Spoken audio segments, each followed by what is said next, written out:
Las Madrugadoras. 102.9, la radio de Quito. Inicio de espacio publicitario. 45 piscinas olímpicas son desperdiciadas diariamente en Quito. Cada gota que se desperdicia nos acerca más a un escenario crítico. No podemos seguir así. Cada acción, cada gota cuentan. Actuemos ahora. Municipio del Distrito Metropolitano de Quito. Autorización número 912. CNE, Elecciones Generales 2025. Imagine una ciudad con más espacios verdes y donde el aire que respiramos sea más puro. La Ordenanza Verde Azul protege nuestros ríos, creando un Quito más limpio y saludable para todas y todos. Esta ordenanza impulsa la creación de parques y jardines y promueve el uso de techos y paredes verdes en edificios. Favorece la gestión sostenible del agua, protegiendo ríos, quebradas y fuentes naturales. Gracias a la Ordenanza Verde Azul, Quito se llena de vida, oxígeno y naturaleza, mejorando nuestra calidad de vida. Y de las futuras generaciones. Con una ciudad más verde y azul, Quito renace.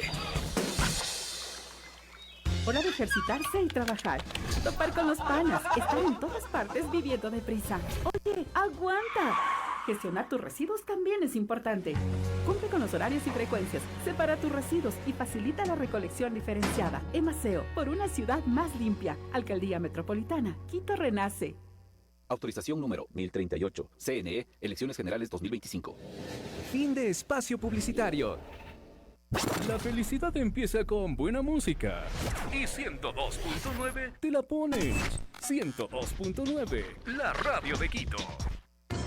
Información, diálogo y análisis con nuestros invitados. Son las 6 de la mañana con 48 minutos. A esta hora damos inicio ya a nuestra primera entrevista del día. Les contamos que a partir del 30 de enero, el municipio de Quito, a través de la Dirección Metropolitana de Catastro, va a implementar un servicio de atención personalizada para el usuario y de esta manera facilitar el acceso a la información y los trámites catastrales. Para eso estamos ya con nuestra primera invitada, a quien le damos la cordial bienvenida. Ella es Andrea Pardo, directora metropolitana de Catastro del Distrito Metropolitano de Quito. Bienvenida, Andrea. Coméntenos de qué se trata este servicio para que la ciudadanía también esté pendiente. Estefany y Dani, muy buenos días. Qué gusto estar aquí presente en Radio Municipal y muy buenos días a todos quienes nos escuchan a través de todas las redes sociales y a través de la radio. En este sentido, más bien, hacerles una cordial invitación a todo el sector de la construcción y a todas las quiteñas y quiteñas que tengan un trámite relacionado todo lo que sea a la Dirección Metropolitana de Catastro. Nosotros hemos llegado justamente bajo los requerimientos o la escucha de la ciudadanía, hemos hecho justamente esta alianza con la Cámara de la Construcción. Esto implica cuál ha sido el acuerdo como tal para beneficio de la ciudadanía, es el tener presente a un equipo, llámese esto de técnicos, supervisores y jefes zonales de todo el DMQ, justamente atendiendo a la ciudadanía los últimos jueves de cada mes en la Camicón. ¿Cuál va a ser el horario? De 8:30 a 2:30 y de 1 de la tarde a 16:30. ¿Cuál es la idea o el concepto de esto? Es que justamente todos los ciudadanos que necesiten realizar un trámite relacionado a catastro o que tengan un trámite que se está procesando puedan acercarse y puedan recibir todo el asesoramiento directamente desde este punto de atención. Los trámites son totalmente gratuitos. Hay casos en los cuales, por darles un ejemplo, el trámite de regularización de área, tiene una tasa, que es el 6% de una remuneración básica. Esto obviamente está en norma, que es lo que tienen que cancelar a través del portal web, que ahora ya tenemos un botón de pago, ya no tienen que los ciudadanos como antes lo hacían, que era también un trámite bastante tedioso, que tenías que pedirnos a los servidores municipales. Catastro lo que hacía era hacer un requerimiento por correo electrónico a otra dirección para que te generen la orden de pago. Este documento venía donde nosotros enviamos por correo al usuario y en el mejor de los casos el usuario podía visualizar. Y si no pasaba eso, se caducaba y tocaba volver a hacer todo este proceso. Ahora este botón de pago lo tienes en línea y los ciudadanos ya pueden hacer uso del mismo a través de la página web. Entonces han sido estas mejoras, pero sí hacer esta cordial invitación a la ciudadanía para que pueda acercarse y recibir esta atención personalizada respecto a todos sus trámites que tienen en Catastro. Andrea, específicamente, ¿qué trámites pueden hacer? Porque a veces la ciudadanía dice, bueno, ¿y qué trámite puedo hacer ahí? ¿Cómo me puedo beneficiar? a veces desconocemos, ¿no? Específicamente estos servicios. ¿Qué servicios estarán en este paquete de ayuda? Sí, mira, y ahí también comentarles algo a la ciudadanía, que nosotros hace poco lo que hicimos fue pasar de 14 trámites a 4 trámites. Un proceso mucho más entendible. Antes nosotros teníamos una diversidad de un catálogo de trámites, pero con nombres bastante técnicos, que posiblemente para un ciudadano que no esté involucrado en el mundo de la construcción se volvía más complicado. Ahora, ¿qué tenemos o qué trámites puedes realizar? Desde el proceso de lo que es la creación de un predio, que es mucho más entendible, tenemos la actualización de un predio, que tú puedes hacer una actualización, sea alfanumérica o gráfica. ¿A qué me refiero con alfanumérica? Tú puedes realizar un trámite, por ejemplo, de la actualización de la nomenclatura de tu calle, la actualización de tu nombre, posiblemente. Hay casos en los cuales compraron su propiedad en años anteriores, pero nunca inscribieron ante el registro de la propiedad y como tal nunca terminaron actualizando el dato en catastro. Catastro es un inventario, básicamente, de todas las propiedades que tienen los ciudadanos que viven aquí en la ciudad. Aquí nosotros tenemos esta información. Entonces parecería extraño a veces, pero en efecto también tenemos estos casos en los cuales realizan la compra pero no terminaron actualizando. Todo lo que se refiere a la actualización de los datos prediales y también la parte gráfica. Cuando hablamos de la parte gráfica significa que nosotros siempre vamos a tener la necesidad de trabajar de la mano con el sector, es decir, con los profesionales. Para esto, ¿qué necesitamos? Necesitamos un levantamiento planimétrico. Inclusive nosotros hemos puesto a disposición de los ciudadanos en el portal web, donde está justamente los trámites de catastro, los modelos para que puedan hacer uso justamente los profesionales de cómo tienen que presentarnos los planos. También tenemos el proceso de la regularización de áreas, también tenemos el proceso del egreso de predios como tal, también tenemos otro trámite que es la venta de la cartografía. Nosotros contamos con un dron moderno, estamos también en el proceso justamente de adquirir otros equipos que nos ayuden justamente a ir mejorando, e ir de la mano con la tecnología, para facilitar esto a los ciudadanos. Entonces también nosotros tenemos otro de los productos que es la venta de la cartografía, que es algo que los ciudadanos pueden hacer uso de las ortofotografías para tener un levantamiento planimétrico más ajustado, para que obviamente esto sea un procesamiento o una atención más eficiente en el momento que nos presenten los trámites. Todos estos trámites los ponemos a disposición de los ciudadanos. Andrea, justamente lo que usted nos comentaba, ¿no? Ahora, con este tema de la gráfica y los datos, ahora mismo que se está pagando ya el impuesto predial, muchas personas a veces dicen, ¿por qué me estarán cobrando así? ¿Cómo estará mi predio? Entiendo que también a través de la página web ustedes tienen toda una radiografía del predio al que la gente puede acceder. ¿Cómo acceder y qué información es la que le brinda Catastro? Ya, justamente la Dirección Metropolitana de Catastro es la encargada de poner la valoración del suelo de Quito, incluido todo lo que son las construcciones y demás. En ese sentido, por eso es importante que siempre nuestros vecinos revisen su información. En la página web del municipio ustedes pueden buscar, o en Google pueden poner la cédula catastral. Entonces ponen cédula catastral de Quito y ahí ustedes van a poder visualizar toda la información de sus predios. Entonces, en este sentido, ahí ustedes van a poder verificar valoración, las áreas que nosotros tenemos registradas en nuestro sistema, y ahí es importante precisar algo. Si yo veo que tengo 3 datos diferentes, mi dato de la escritura, mi dato de la parte gráfica, si es que yo veo estos datos de aquí que no me están coincidiendo, ahí vamos al proceso de la regularización de áreas. ¿Ya? Entonces, cuando veo que no existe esta unificación de los datos, algo debe estar pasando. Entonces, puede ser que en efecto, en mi escritura yo tengo un predio por una superficie de 250 metros, pero gráficamente tengo 220 metros, por darles un ejemplo, pero físicamente en realidad tengo 220 metros, ¿ya? Entonces, aquí existen estos datos que no me están coincidiendo. Ahí entra un proceso de regularización de áreas.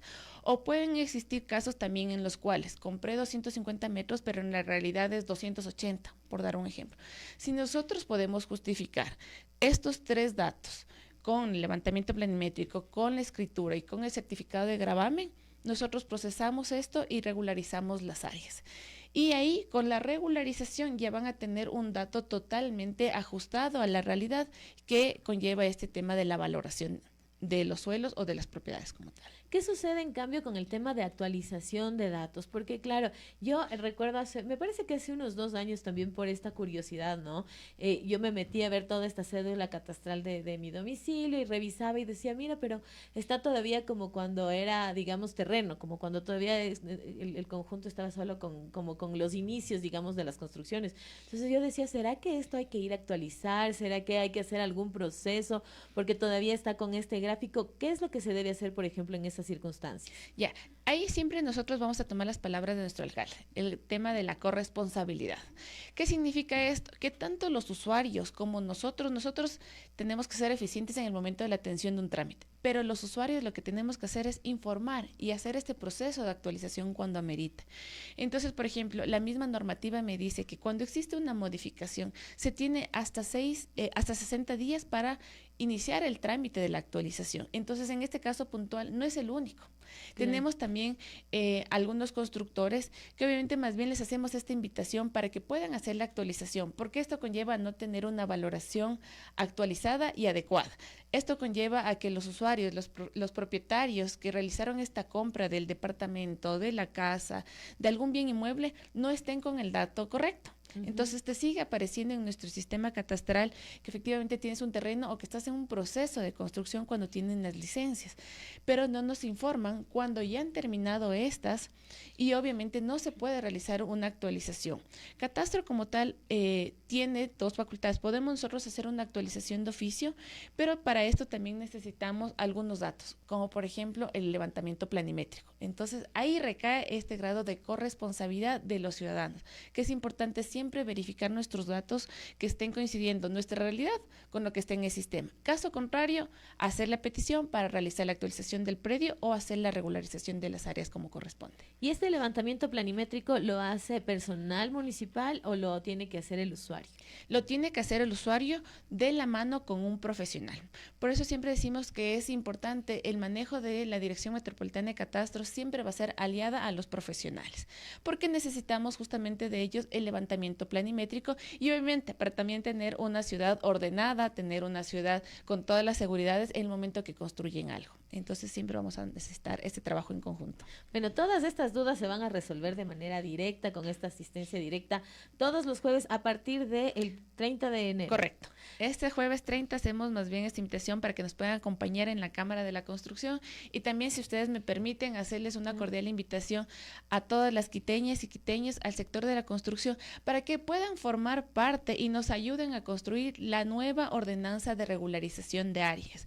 Esta ordenanza es desde el año 2016, que nosotros, a la escucha justamente de todos nuestros ciudadanos, estamos haciendo una nueva propuesta de una nueva ordenanza. En este sentido, nosotros hemos enviado oficialmente a los diferentes gremios, a las cámaras, a los colegios justamente relacionados a este sector, pero estamos llegando un poco más allá. Queremos construirla con los ciudadanos. En este sentido, que nos vean nuestras redes sociales y hemos puesto ahí un link para que puedan inscribirse los ciudadanos, para que puedan descargarse la matriz y puedan observar cuál es el texto actual, cuál es el texto propuesto y hemos puesto también otras columnas más para que nos puedan ahí colocar sus observaciones y cuál es su propuesta nueva de artículo, con el fin de analizar todas estas propuestas que nos están haciendo llegar y construir de la mano. La idea es facilitar esto a la ciudadanía, es que nosotros también podamos ser más eficientes y modernizarnos, que es lo más importante. Muchísimas gracias, Andrea, por esta importante información.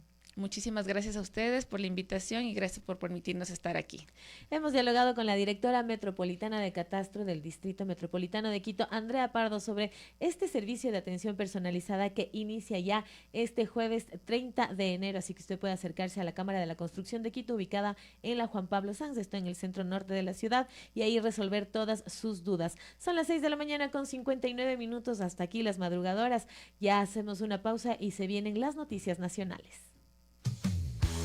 Hasta aquí, Las Madrugadoras, noticiero de la comunidad. Las madrugadoras, de la mañana, la voz de Quito en cada ventana.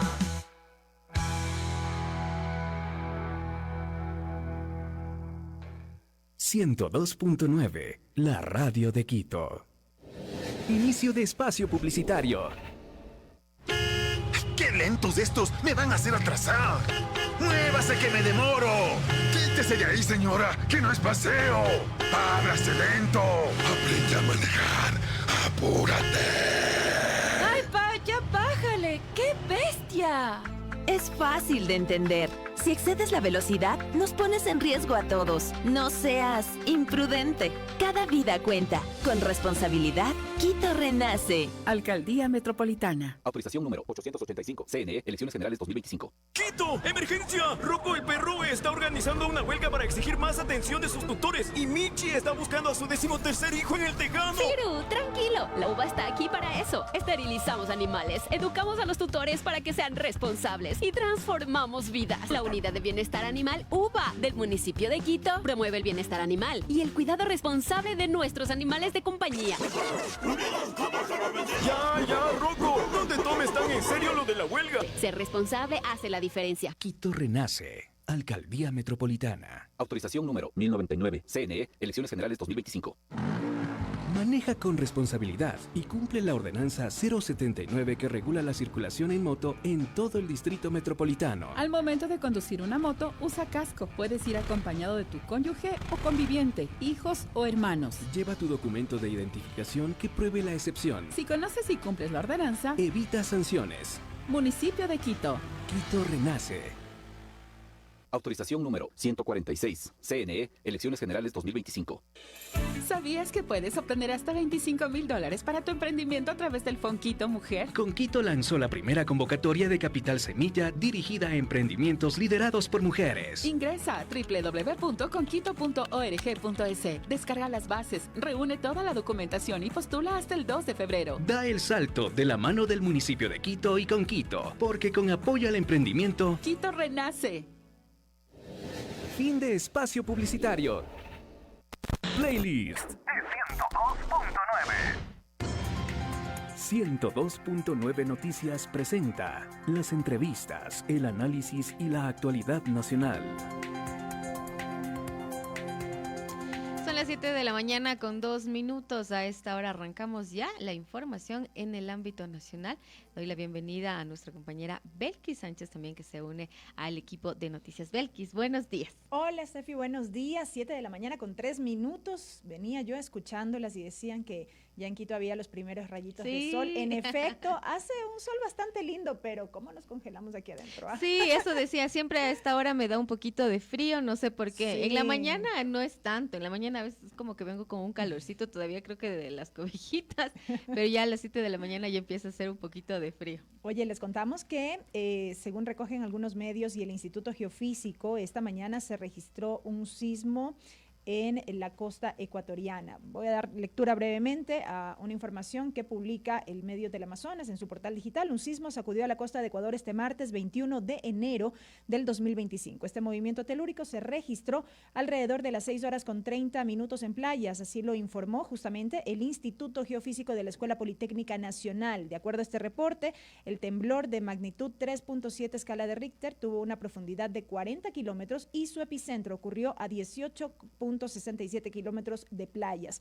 Hasta las 6:40 aproximadamente no se habían reportado daños ni tampoco personas afectadas. Sin embargo, es oportuno brindar esta información acerca de este evento que se registró durante esta mañana, Steffi. Es importante también tener esa información actualizada, así que pendientes de las redes sociales, de las instancias que son oficiales. Eso también es importante para la ciudadanía, que se mantenga bien informada. De esta manera ya arrancamos con nuestros titulares. Las principales noticias del día en nuestros titulares. Donald Trump toma el poder y asegura que deportará a millones y millones de migrantes. Daniel Noboa estuvo entre los invitados internacionales en la posesión presidencial estadounidense. La candidata por la Revolución Ciudadana, Luisa González, retó al presidente candidato Daniel Noboa a un debate antes del sufragio del 9 de febrero. Luis Felipe Tillería, denunciado en el contencioso electoral por incitación al odio. El Servicio de Rentas Internas lanzó un plan excepcional de pagos de deudas tributarias vencidas hasta el 31 de octubre de 2024.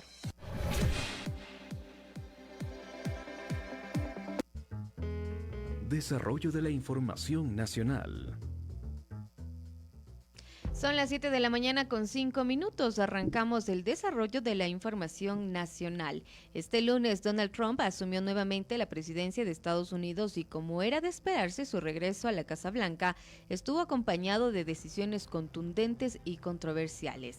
Entre sus primeras acciones destacan decretos que endurecen las políticas migratorias, medidas contra la comunidad LGBTIQ+, y una declaración de emergencia nacional para la producción de energía.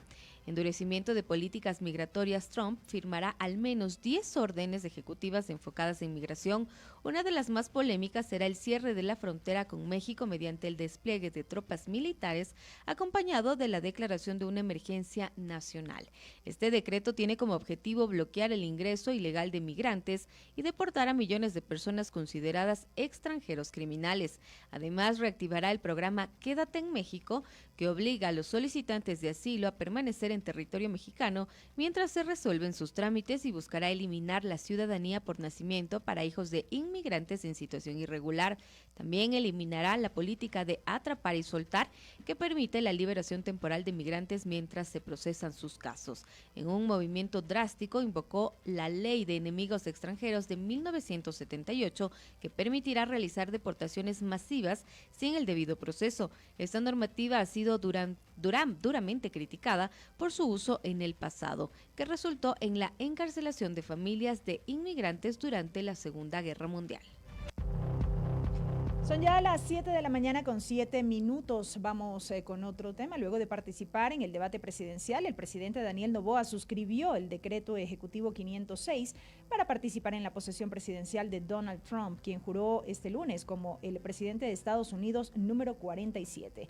Junto a Noboa viajó la canciller Gabriela Sommerfeld, Irene Vélez, secretaria de Comunicación de la Presidencia, y José Luis Neira, secretario general de Integridad Pública. A las 8 horas con 30 minutos, Noboa participó en una ceremonia religiosa ofrecida por el presidente electo.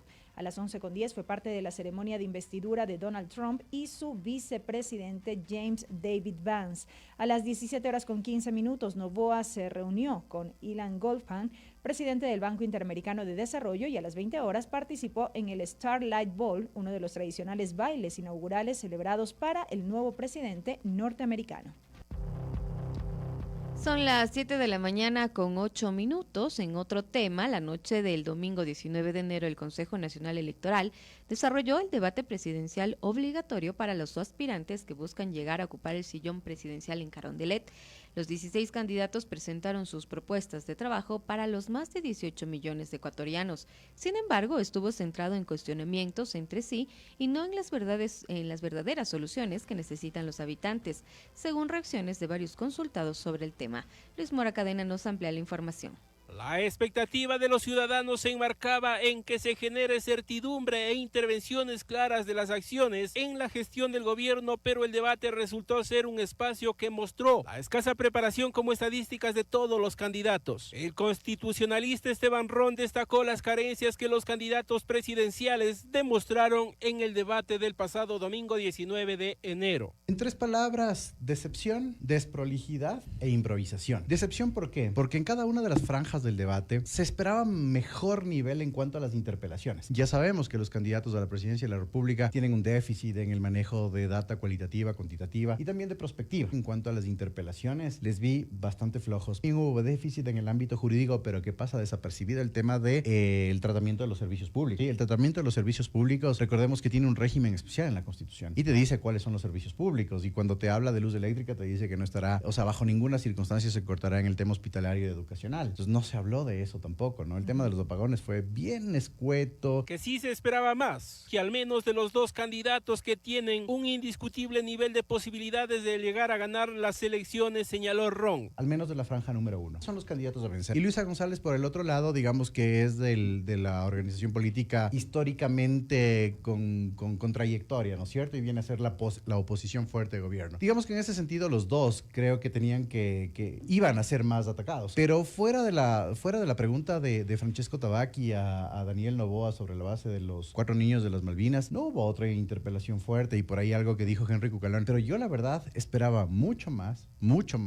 en ese sentido del debate, y no te digo por irnos siempre en contra de Daniel Noboa, pero si tú tienes un candidato a vencer y tienes un presidente de la República que está en ejercicio porque además no ha pedido la licencia sin remuneración, necesitabas pues esa interpelación algo más fuerte. El analista Ron también mencionó que los candidatos se centraron en un ámbito de generalizaciones y que los planes de trabajo son iguales por una razón, como la que presenta el presidente candidato Noboa. ¿Y por qué están cayendo en esto? Porque luego lo que se diga en el debate es fiscalizable. Por ejemplo, a Daniel Noboa cada semana le sacan el tema de lo que dijo en el debate previo, ¿no es cierto?, cuando tuvimos la crisis energética. Y los planes de trabajo nuevamente para no incurrir en este déficit programático y tener alguna infracción que luego devenga en una revocatoria de mandato, también son bastante escuetos y bastante... Además señaló que en las dos franjas se visibilizó las generalidades y vacíos de los candidatos. Pero la seguridad, no terminamos de salir de la coyuntura de la seguridad y continuamos con déficit en la respuesta. Entonces, creo que esas preguntas, al menos en la primera franja, tuvieron ese déficit. En la segunda franja,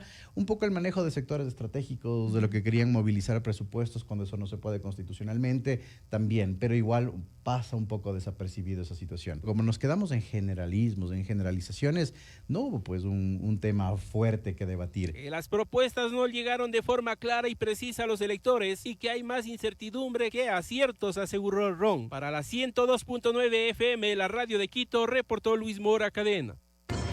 Actualidad, análisis y participación ciudadana en 102.9 Noticias, primera emisión. Son ya las 7 de la mañana con 12 minutos. La candidata por la Revolución Ciudadana, Luisa González, en entrevista con Teleamazonas, dijo que el Ecuador pierde al escuchar ofertas que no tienen sustento. Hizo un llamado a la ciudadanía a ser reflexivos. Además, retó al presidente candidato Daniel Noboa a un debate antes del sufragio del 9 de febrero. Hubiera esperado debatir con el presidente Noboa. Me parece raro que le tocó en otro grupo, destacó. Escuchemos. Ya vivimos en 2 campañas anteriores las mentiras. Ganaron engañando al pueblo ecuatoriano, haciendo ofertas que nunca cumplieron, bajar el precio de combustible, lo subieron, bajar impuestos, subieron el IVA al 15%, entre otras ofertas antitécnicas e irrealizables, ¿no? Yo no hubiera esperado debatir con el presidente Noboa, lamentablemente, y raro, le tocó en otro bloque, no le tocó conmigo, si me hubiera gustado que nos toque juntos. Podríamos hacer un debate entre los dos, si el CNE lo permite y si él está de acuerdo también. ¿Antes de la primera vuelta? Antes de la primera vuelta podríamos hacer. Yo lo desafío. Si quiere, si acepta el señor Daniel Noboa, que un día es presidente, el otro es candidato, unas horas presidente, otras horas candidato, pero si acepta, lo desafío a un debate con Luisa González. Información, diálogo y análisis con nuestros invitados.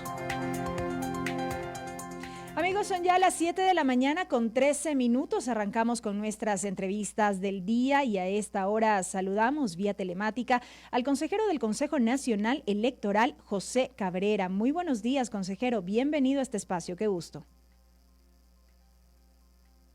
Buenos días, Belkis. Buenos días a la ciudadanía. Gracias por la oportunidad de dirigirme al país e informar el proceso electoral. Antes quisiera desearte todo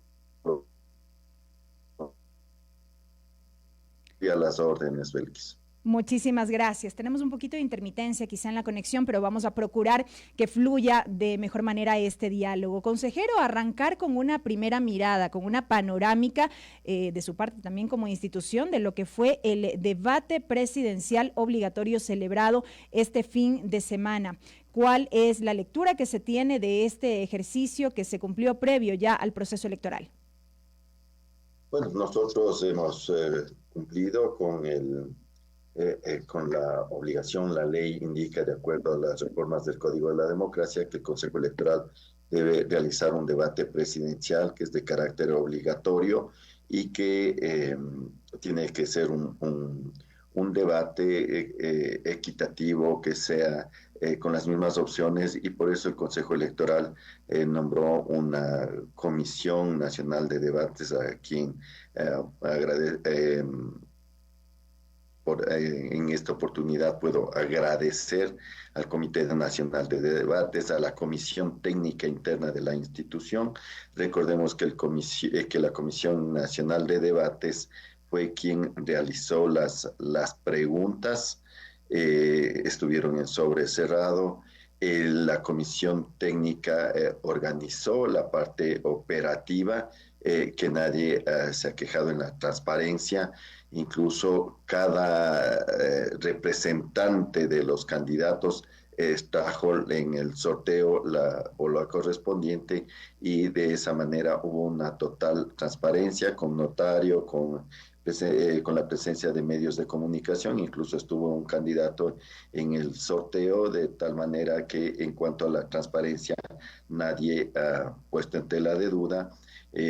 Es difícil, es complicado, Belkis, hacer un debate entre 16 candidatos. Y precisamente, consejero, si me permite, a propósito de esa complejidad, este ejercicio de debate electoral en el país no está exento de la crítica por la forma, por su estructura, por su formato. Luego de varias experiencias que ya hemos tenido en el país alrededor de los debates electorales, desde su punto de vista, ¿qué debería o merecería ser reforzado a futuro para poder brindar, digamos, una experiencia diferente a la población?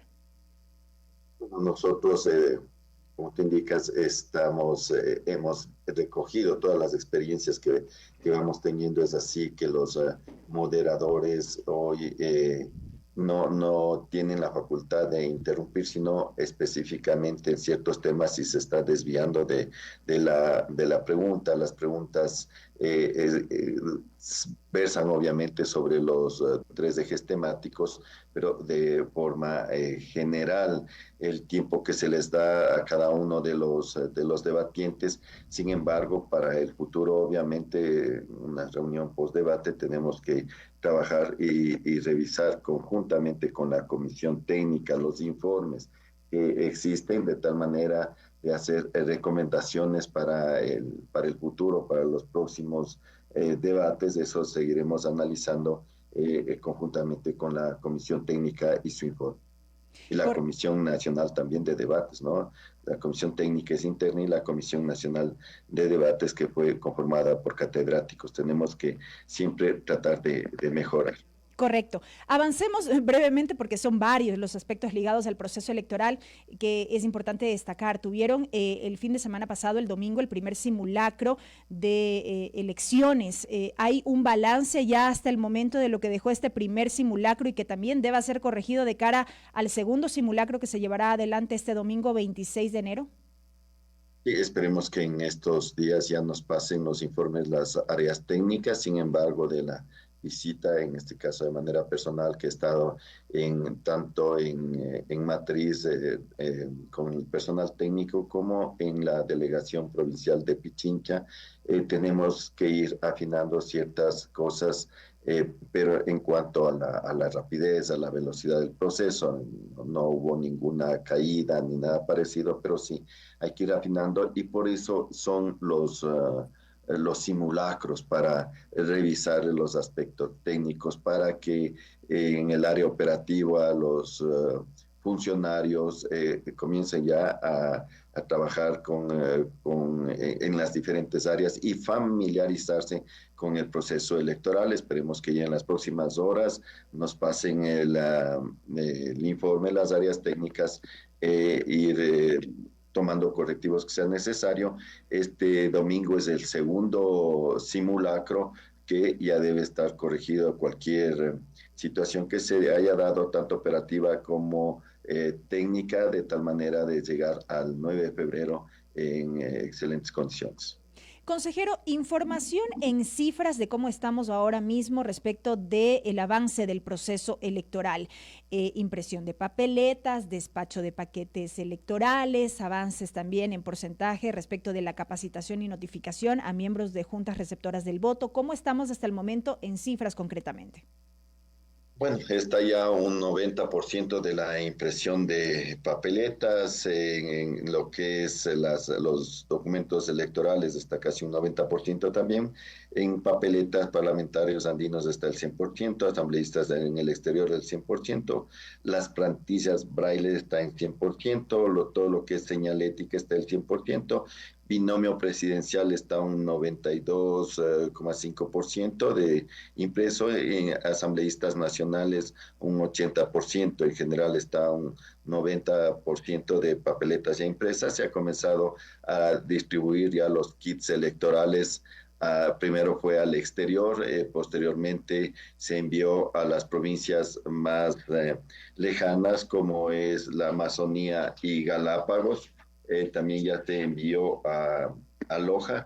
En los próximos días se estará enviando a Guayas, Santa Elena, Suay, Cañar, El Oro, Manabí, Los Ríos, Carchi, Imbabura, Esmeralda, Santo Domingo, Chimborazo, Bolívar, Tungurahua, Cotopaxi, y la última se entregará en Pichincha debido a la cercanía el 8 de febrero, y de esa manera vamos avanzando de acuerdo al calendario electoral sin ninguna novedad. Las papeletas, digamos los kits electorales, son acompañados por las Fuerzas Armadas, quienes están trasladando los documentos electorales, como siempre se ha hecho, hacia las delegaciones provinciales, y posteriormente de las delegaciones provinciales se reparte a los diferentes recintos electorales. En cuanto a la capacitación a los miembros de juntas receptoras del voto, están ya capacitados un 70% de los ciudadanos y ciudadanas que estarán como miembros de juntas receptoras del voto. Aprovecho la oportunidad para invitar a la ciudadanía que revise si son o no miembros de juntas receptoras del voto a través de la página web www.cne.gov.es o el aplicativo móvil CNE App.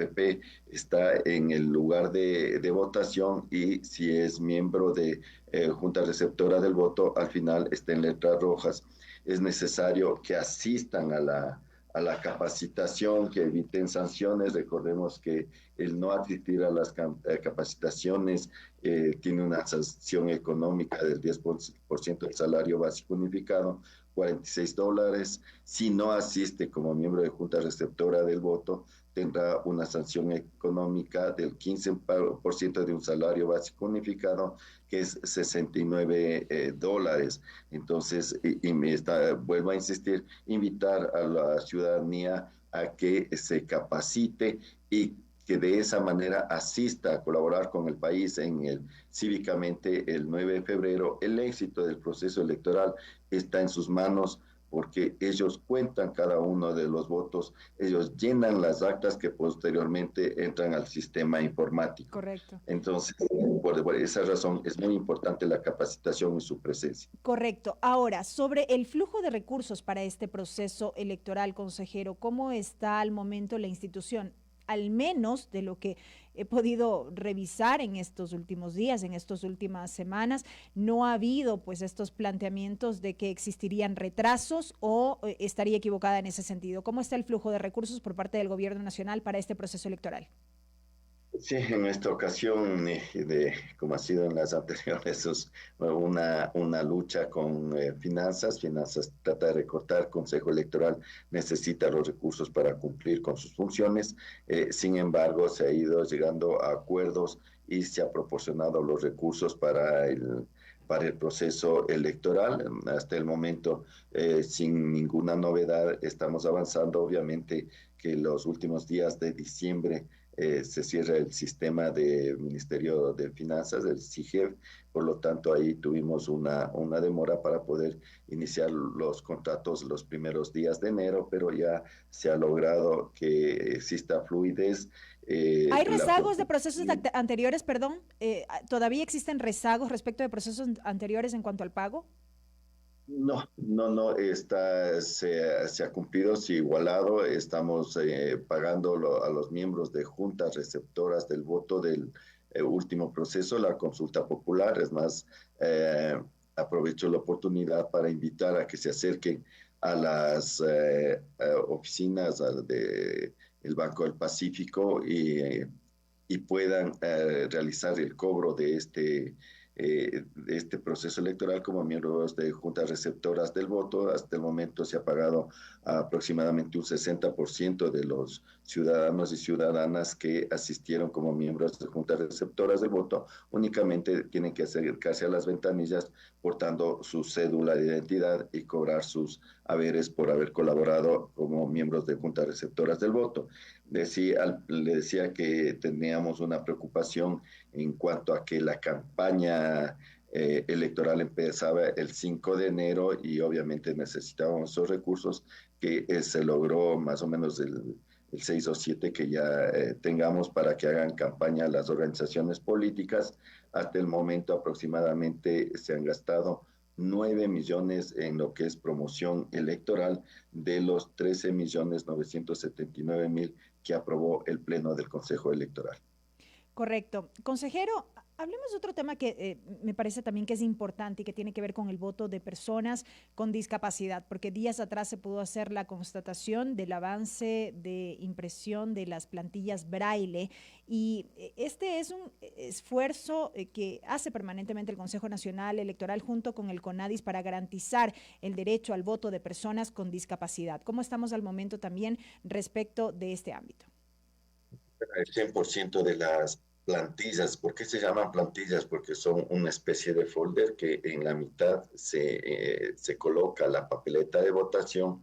En la parte delantera de este folder, de esta plantilla, se encuentra escrito en braille, tiene las ranuras, de tal manera que los ciudadanos y ciudadanas que tengan un problema visual puedan ejercer su derecho al voto sin ninguna ayuda, sino leyendo por sus propios medios.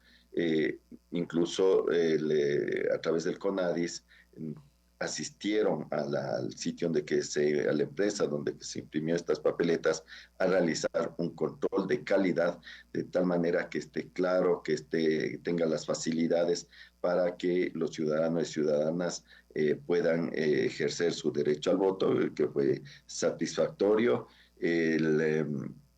Son 38.080 plantillas que se ha impreso. Estas plantillas estarán en las mesas de atención preferente que están ubicadas al ingreso de los recintos electorales. Se ha pedido por este consejero en el Pleno que incluso se instruya a los coordinadores de recinto, a los coordinadores de mesa, de que estén atentos al ingreso de personas que necesiten ayuda y se les guíe para que no estén buscando la mesa de atención preferente, sino que se les dé las facilidades, no solo a las personas que tengan deficiencia visual, sino también con cualquier otro problema físico, personas de la tercera edad, etcétera, porque tienen la obligación los miembros de juntas receptoras del voto, si es que fuera necesario, acercarse a la junta, a la mesa de atención preferente con las papeletas, obviamente con las respectivas seguridades. Entonces, todos estos procesos hemos venido trabajando conjuntamente con el CONADIS para dar una facilidad a todos los ciudadanos y ciudadanas que lo necesiten y vayan a ejercer su derecho al voto. También se ha pedido en el Pleno de que se haga la difusión en los medios de comunicación de estas facilidades que da el Consejo Nacional Electoral en lo que es inclusión a toda la ciudadanía para que ejerzan su derecho al voto. Correcto. Respecto ya de lo que tiene que ver con la observación electoral, consejero, finalmente, ¿cuántos observadores nacionales, así como también internacionales, se inscribieron para este proceso? Vimos días atrás sobre esta presencia de la misión de observación electoral importante que va a estar acompañando en estas elecciones de febrero próximo. Bueno, ya está desde hace varios meses incluso técnicos de OEA, técnicos de AIFES, UNIORE, PNUD, colaborando con nuestros técnicos en todo lo que es el proceso electoral. Posteriormente ya están llegando los observadores internacionales están en observación electoral internacional 202 observadores de Uniore, Unión Europea, Transparencia Electoral, Parlasur, OEA, Asociación de Magistrados Electorales de América, Cuerpo Diplomático de la Unión Europea, han regresado a los 15 o 16 años nuevamente observadores a mirar nuestro proceso democrático. Como observadores nacionales existen 932 calificados por el Consejo Nacional Electoral. En total, entre observadores nacionales e internacionales están 1.134 observadores calificados por el Consejo Nacional Electoral. Correcto. Y ahora en lo que tiene que ver con el monitoreo en vías, a propósito de la campaña electoral, consejero, ¿hay levantamiento de información hasta el momento sobre evidencias que se hayan podido recoger en las diferentes vías del país? Sí, está trabajando el área de fiscalización en todo lo que es la observación y recogimiento de evidencias con las cuales el Consejo Electoral tiene la obligación de denunciar hacia el Tribunal Contencioso Electoral quién es la entidad de sancionar si así lo merece. Por lo tanto, el Consejo Electoral tiene que coger todas las pruebas, toda la documentación para dar sustento a la denuncia y que el Tribunal Contencioso Electoral sancione si así amerita. ¿Se han canalizado ya al momento denuncias en lo que va de este proceso o en el proceso anterior, por ejemplo? ¿Hay información en ese sentido? Bueno, en los procesos anteriores sí se ha venido trabajando conjuntamente con el Tribunal Contencioso Electoral.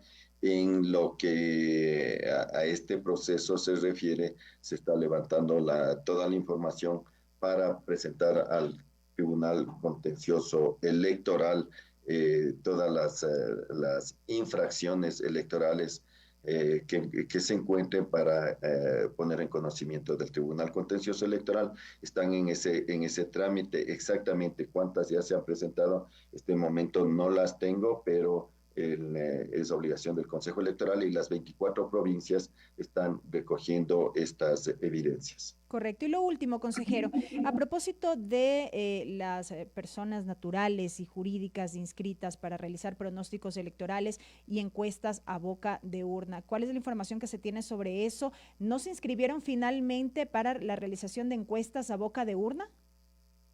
A encuestas a boca de urna no se inscribió ninguna empresa, ni persona natural, ni persona jurídica se ha inscrito para lo que es encuestas a boca de urna. La convocatoria se cerró ya el 10 de enero y no se presentó ninguna empresa o persona natural para hacer ese tipo de encuesta. Sin embargo, para pronósticos electorales, se presentaron 10, están ya calificadas. Están 10 calificadas. Hay 2 solicitudes para pronóstico de pendientes que se encuentran pendientes. Para aprobación por parte del Pleno del Consejo. Para pronósticos para lo que es a boca de urna, están 4 solicitudes presentadas, pero todavía no están calificadas. Correcto. Entonces tendremos que revisar si es que cumplen o no cumplen los requisitos y el Pleno aprobará. Hay 4 solicitudes para lo que es boca de urna. Y en lo que tiene que ver ya con seguridad, que sin duda es un aspecto que inquieta a la ciudadanía por la coyuntura que vivimos como país, la seguridad también que tiene que ver con los candidatos, que entiendo está manejada directamente en esta coordinación con la Policía Nacional, pero ¿cómo se están planificando justamente las acciones para garantizar la seguridad del día de elecciones? Bueno, el Consejo Nacional Electoral es un canal entre los candidatos y la Policía Nacional. Los candidatos han presentado sus solicitudes de seguridad. El Consejo Electoral entrega esta información a la Policía Nacional, quien hace los análisis de riesgo y si amerita dan la seguridad. Los candidatos presidenciales todos están con seguridad. El señor presidente no ha querido la seguridad de la policía, ya que tiene la seguridad de las Fuerzas Armadas. Entonces, en el proceso del debate pudimos ver el despliegue que hubo en cuanto a seguridad de Fuerzas Armadas, de 911, Policía Nacional, de tal manera de dar toda la tranquilidad tanto a los candidatos como a la ciudadanía para que pueda darse este debate en tranquilidad, como se dio. De igual manera se está trabajando para que el día del proceso electoral no existen inconvenientes, que la ciudadanía se acerque, como en los últimos procesos, con tranquilidad, con confianza, hacer el llamado a la ciudadanía que cuando vayan a ejercer su derecho al voto, no lleven a niños, no lleven paquetes, mochilas, pedir a los municipios que no se permita ventas ambulantes a la entrada y a la salida de los recintos electorales, de tal manera que Policía Nacional, Fuerzas Armadas tengan la visibilidad y puedan chequear si es que existiera alguna novedad, si van con paquetes, colaborar para que la Policía Nacional revise el ingreso de estos paquetes. Entonces, estamos trabajando no solo con los candidatos de la seguridad, sino con toda la ciudadanía, conjuntamente con Fuerzas Armadas, Policía Nacional y ECU 911. Correcto, consejero. Con esta información me quedo. Muchísimas gracias por estos minutos hoy en este espacio. Gracias, Belkis. Siempre a las órdenes. Que tengan un buen día y los mejores éxitos en Radio Municipal. Un abrazo. Muchísimas gracias. Ha sido el consejero José Cabrera Zurita, consejero del Consejo Nacional Electoral, brindándonos detalles de cómo avanza hasta el momento la organización del proceso electoral de cara a las elecciones del próximo 9 de febrero. Y es que precisamente de acuerdo al calendario establecido, este 26 de enero, domingo 26 de enero, se realizará el segundo simulacro nacional de elecciones. El 6 de febrero está previsto el sufragio de personas privadas de libertad sin sentencia condenatoria ejecutoriada, mientras que el 7 de febrero se realizará el sufragio denominado voto en casa. Empieza a regir también el silencio electoral, mientras que el 9 de febrero se realizará el sufragio general en todo el país. Son ya las 7 de la mañana con 37 minutos, amigos. Nosotros avanzamos con más información y les contamos que la Asociación Silueta X y la Federación Nacional de Organizaciones LGBT+ presentaron en el Tribunal Contencioso Electoral una denuncia en contra del candidato presidencial Luis Felipe Tillería por incitación al odio hacia la niñez trans. Tenemos los detalles con Jorge Ñacato. En un acto en defensa de los derechos humanos y la dignidad de las personas trans y la niñez trans en Ecuador, la Asociación Silueta X presentó formalmente una denuncia ante el Tribunal Contencioso Electoral en la ciudad de Quito. La acción busca que el candidato presidencial Luis Felipe Tillería sea sancionado por sus expresiones discriminatorias y posiblemente incitadoras al odio hacia esta población vulnerable. Entre las afirmaciones de Tillería se incluyen expresiones ofensivas que comparan la identidad de género de los niños trans con trastornos psicológicos y los asocian a actos ficticios y carentes de realidad.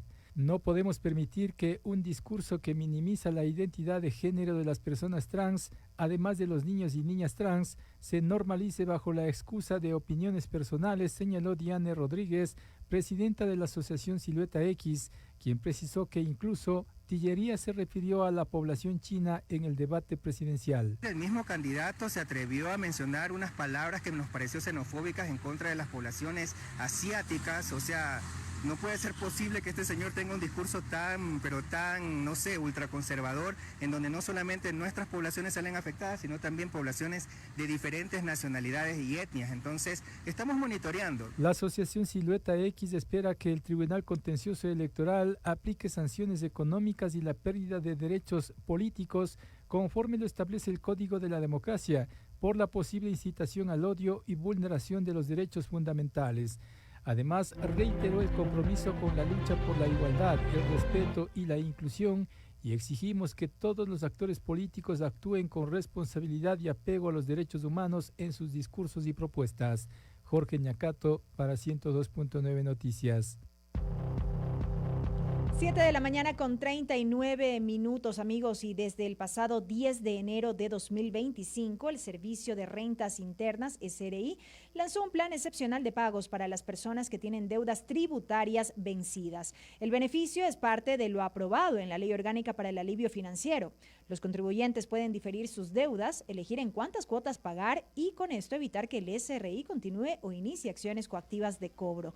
Además, para quienes apliquen a este plan, se les suspenderán los plazos de prescripción de la acción de cobro, aunque si el contribuyente incumple con una de las cuotas en la fecha establecida, el trato terminará automáticamente. Cuando son ya las 7 de la mañana con 40 minutos, es tiempo de una breve pausa. No se vayan porque ya regresamos con nuestra siguiente entrevista.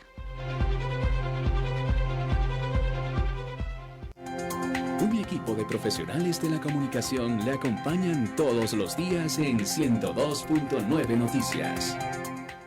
102.9, la radio de Quito. Inicio de espacio publicitario. Listo, Roberto. Hasta mediodía tengo listo ese reporte. Llego a la oficina y lo hago. Ya, perfecto, Marina. Pero que no pase de las 11, por favor. A esa hora le entrego, Roberto. Apenas llegue. Ya, listo, Marina. Gracias. Ay, qué pesado este man. Es un intenso. Uy. Amiga, creo que sigues en la llamada. Hay cosas incómodas. Hablar de salud mental no debería ser una de ellas. Lo loco es hacerse el loco. Anímate a hablar de salud mental. Alcaldía de Quito. Quito renace. Autorización número 496. CNE, Elecciones Generales 2025. De mañana, tarde y noche, me cepillo los dientes. De arriba hacia abajo.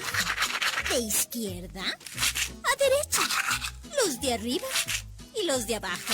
Y, obvio, para hacer este ritual, solo tengo a mi lado un vaso de agua.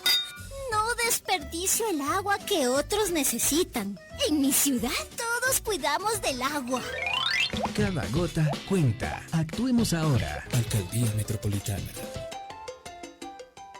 Autorización número 912. CNE, Elecciones Generales 2025. ¡Quito! ¡Emergencia! Rocco el perro está organizando una huelga para exigir más atención de sus tutores. Y Michi está buscando a su 13º hijo en el tejado. Ciru, tranquilo. La uva está aquí para eso. Esterilizamos animales, educamos a los tutores para que sean responsables y transformamos vidas. La Unidad de Bienestar Animal UBA del municipio de Quito promueve el bienestar animal y el cuidado responsable de nuestros animales de compañía. Ya, Rocco. No te tomes tan en serio lo de la huelga. Ser responsable hace la diferencia. Quito renace. Alcaldía Metropolitana. Autorización número 1099. CNE, Elecciones Generales 2025. ¡Venga, cacerita! Los 52 mercados de Quito son frescura. Aprovecha las frutas y verduras de temporada. Haz tus compras en los mercados de Quito.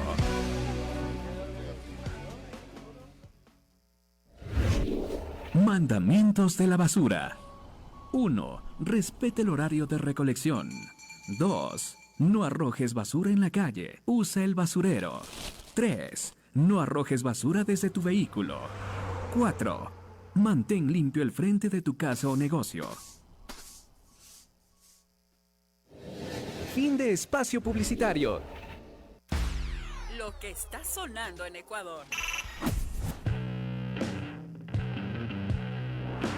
Como un sonido experimental fusionando varios géneros musicales sobre una base de rock, Don Bolo se ha constituido en una de las propuestas más interesantes y auténticas de la escena ecuatoriana. Escuchamos el sencillo titulado Jihad, una producción 2025.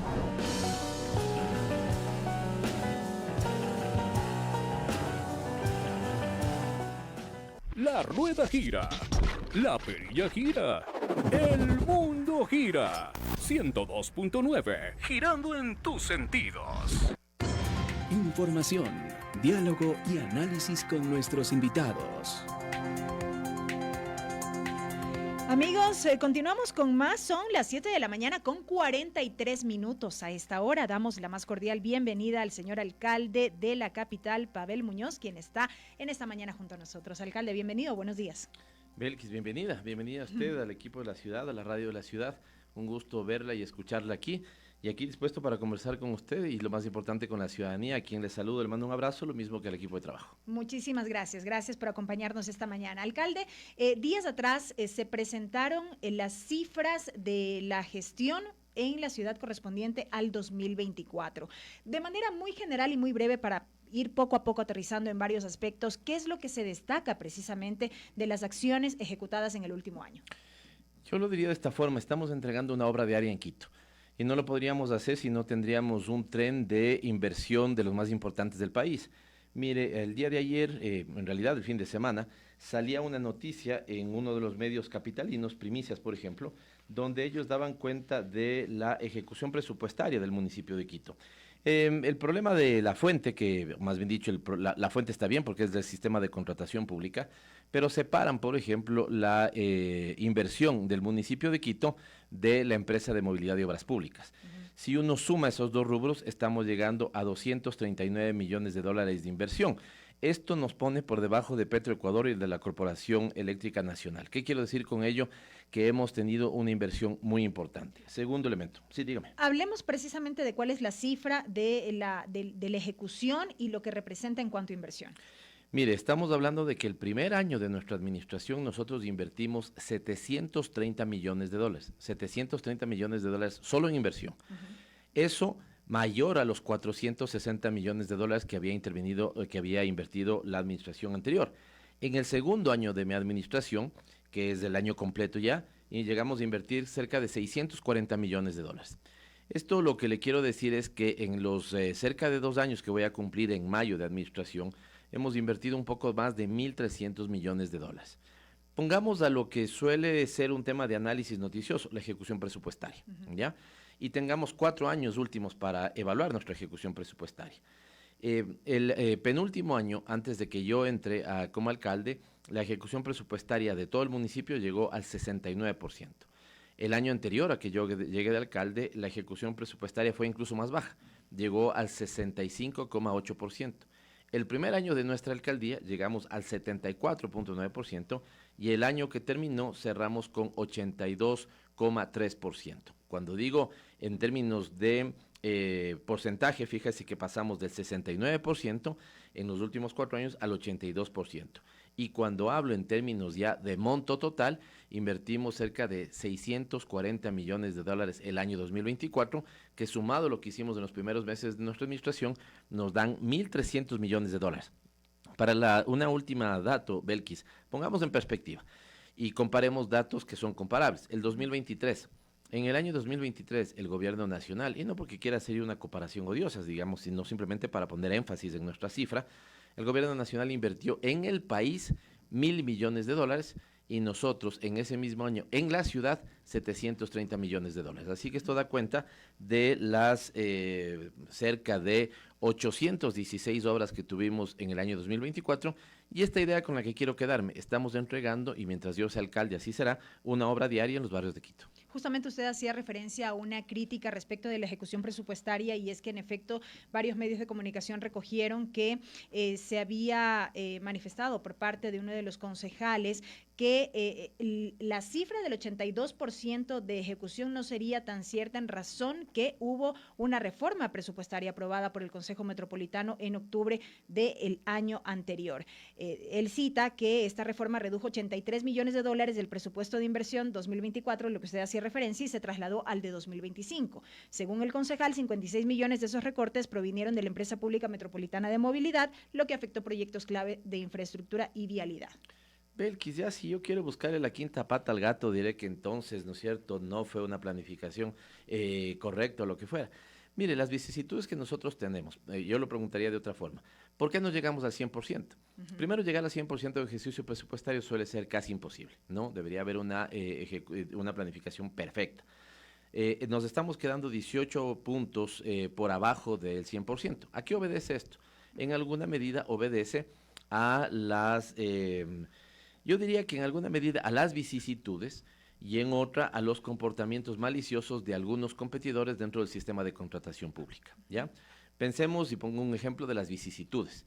Si yo quiero comprar este teléfono celular que tengo en mi mano y lanzo a una licitación, es posible que solamente se me presente un oferente. Una empresa dice, yo le quiero vender ese teléfono.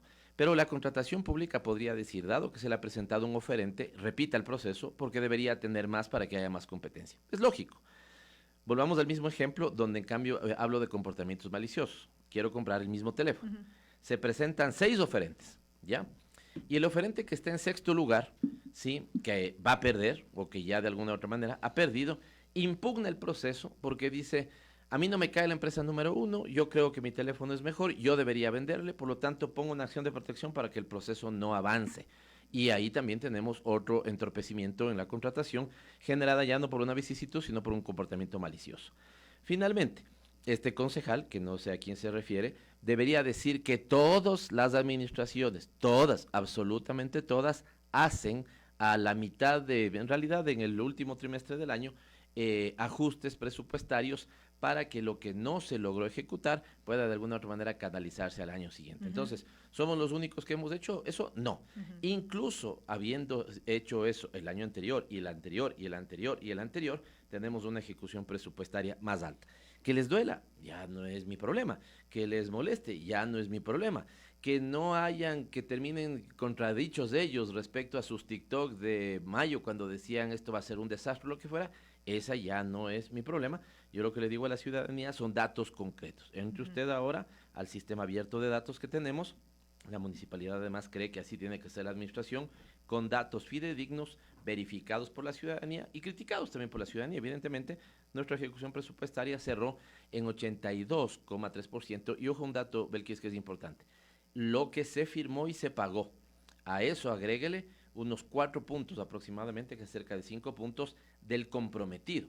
Eso significa que hubo algunas obras en noviembre y diciembre que se llegaron a firmar, pero no se llegaron a terminar y se terminarán desembolsando los primeros meses de este año. Con lo cual, para esos concejales que a rato simplemente están pendientes de que a la ciudad le vaya mal, decirles que la mala noticia es que seguiremos inaugurando, como lo estamos haciendo, obras en Quito en estos días. Correcto. El metro de Quito, alcalde.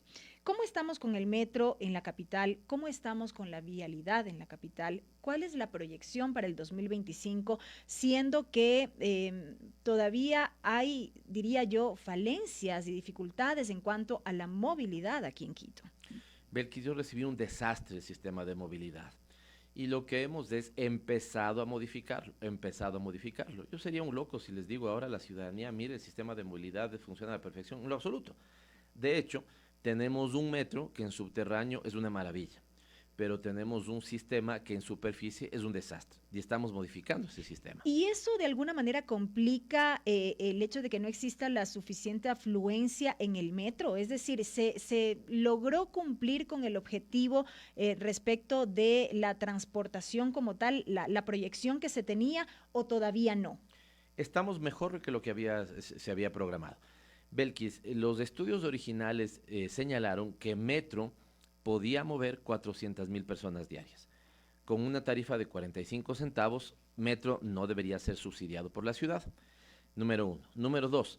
Nunca en ninguna programación, porque además de esto sería imposible, sería mentirle a la ciudadanía, se dijo, se inaugura el Metro el 1 de diciembre del 2023 y en 2 días tendremos 400,000 usuarios. No, hay una proyección, una curva de crecimiento de la demanda de pasajeros de Metro que va consolidando en el tiempo y en los meses, incluso yo diría en los años, esos 400,000 diarios, 400,000 pasajeros diarios, o 400,000 viajes diarios, que es el dato más preciso. Los estudios originales de Metro, entonces, con los que fueron concebidos, nos hablarían de que en este momento estaríamos, Belkis, bordeando los 180,000. Pero nosotros estamos bordeando los 220,000. Esto significa que Metro se está comportando mejor de lo que fue planificado, ¿sí? Hace poquitos días nosotros hemos cerrado la cifra de $60 millones, 60 millones de viajes, ¿sí? Y esto es relevante cuando yo llegué a la alcaldía, Belkis, ¿cuántos habremos tenido de viajes? ¿1,000 viajes hechos en el sistema de Metro? Yo tengo aquí hojas A4 que la ciudadanía lo puede ver. Aquí le imprimían a usted un QR y con esto usted entraba al sistema de Metro. Hoy tenemos 60 millones de viajes, tenemos al menos 5 o 6 sistemas para entrar, la tarjeta ciudad, el único metro en el mundo que tiene la cédula como mecanismo de ingreso, plataforma para iOS, plataforma para Android, plataforma en la web y los 45 centavos que usted puede pagar en la boletería o puede pagar directamente en la máquina. Acciones en superficie, alcalde. Acciones en superficie, pero déjeme cerrar entonces para la buena salud de Metro. ¿Qué debemos consolidar? Que se lo ha venido haciendo. los mantenimientos de largo plazo, y cuando digo de mantenimientos, hay mucho que mantener en el metro. El túnel, los trenes, ¿no es cierto?, la infraestructura, la tecnología, y eso viene avanzando a un buen ritmo. Transformaciones en superficie.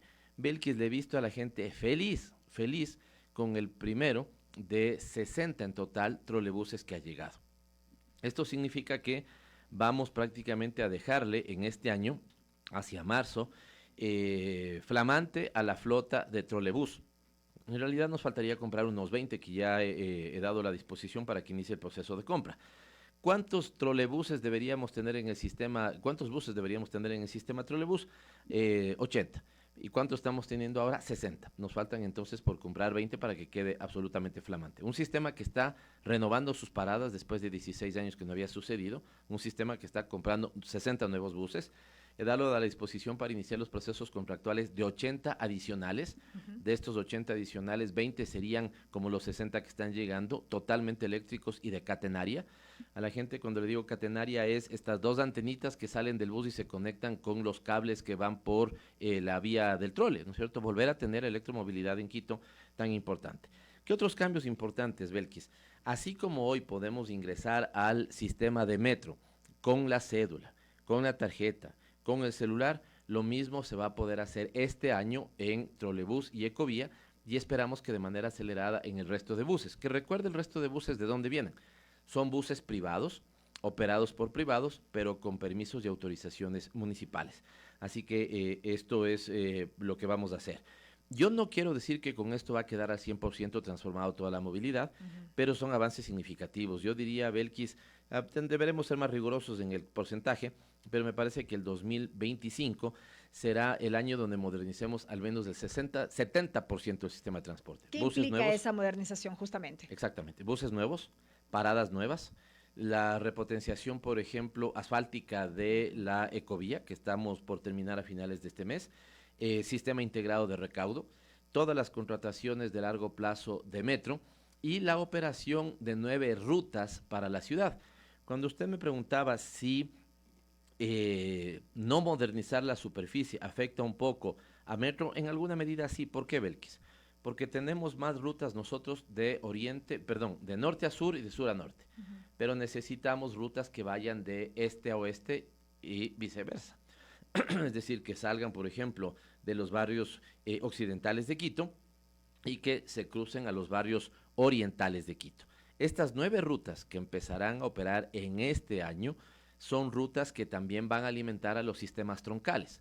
Para decirlo de una forma lo más entendible, porque el sistema es muy complejo, estamos consolidando, número 1, las troncales metropolitanas. Me refiero a metro, trolebús y ecovía.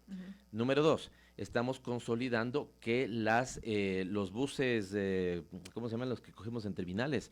Los alimentadores, ¿no es cierto?, lleguen a más, penetren más en los barrios.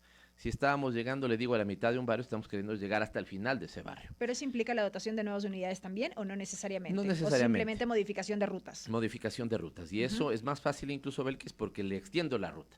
Le aumento 800 metros más, le aumento 1 kilómetro más a la ruta y estoy sirviendo a sectores que antes no servía. Se consolidan las rutas también rurales. Y finalmente pondremos en ejecución 9 de estas rutas que son transversales. Para cerrar y tener una visión conjunta, en la misma movilidad hemos pasado, Belkis, de 90 kilómetros al año que se hacía en recuperación asfáltica de la ciudad, recuperación de vías, a 150 kilómetros año.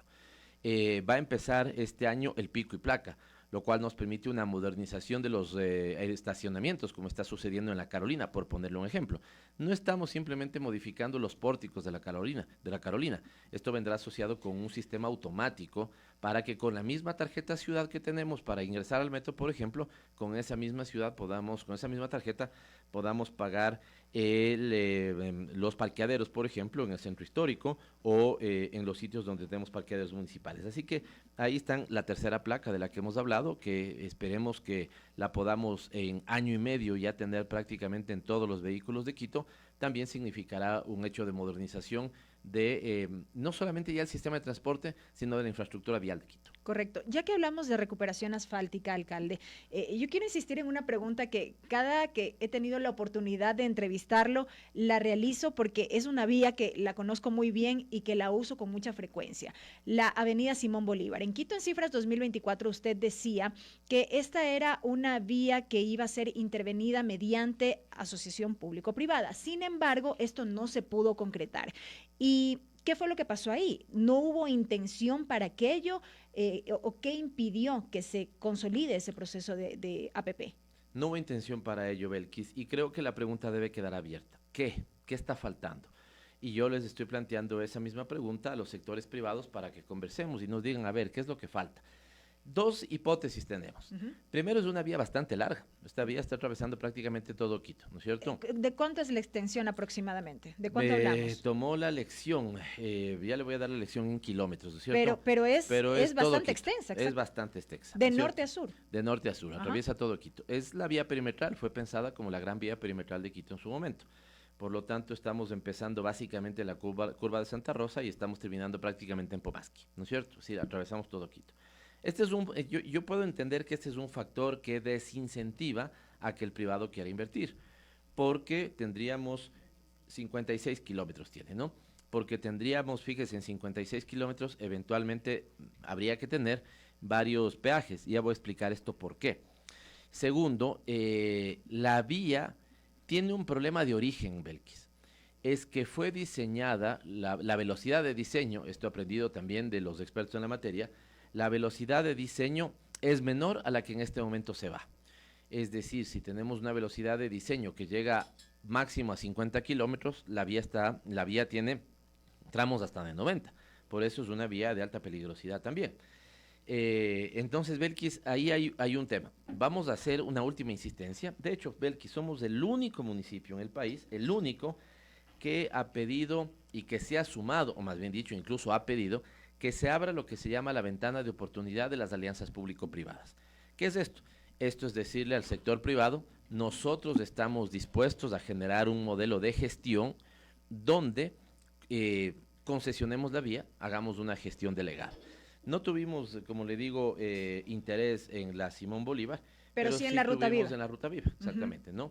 Entonces, en la Ruta Viva se han presentado distintos oferentes, tenemos un comité que está calificando, yo en este momento tengo que ser muy cuidadoso con la información que doy, de hecho, he pedido no conocer información de detalle, justamente porque es fundamental que avance el proceso con la transparencia del caso.